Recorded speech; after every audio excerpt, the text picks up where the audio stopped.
145 sekolah rusak akibat gempa siap dapat bantuan dari Kemendikbud.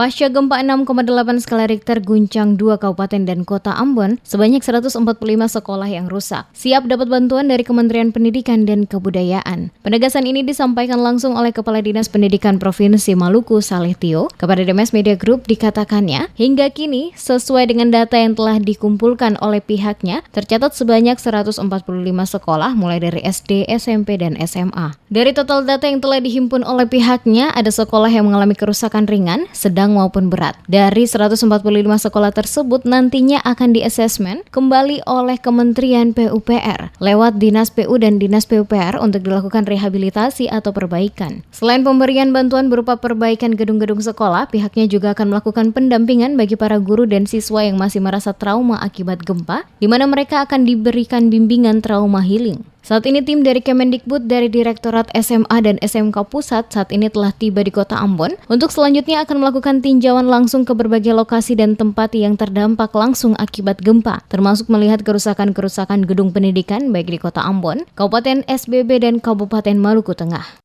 Hari ini sesuai data kami 145 sekolah, mulai dari SD sampai dengan SMA, SMK.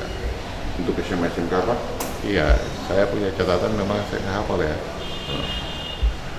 Tapi totalnya itu.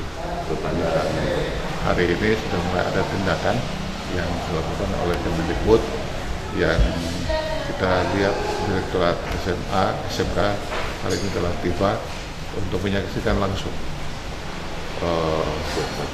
kerusakan-kerusakan dan proses pendidikan yang berjalan. Mereka akan membantu menangani fisik-fisiknya dan kemungkinan tadi disampaikan oleh Pak Direktur akan dilakukan mengirim petugas-petugas trauma healing di sekolah-sekolah.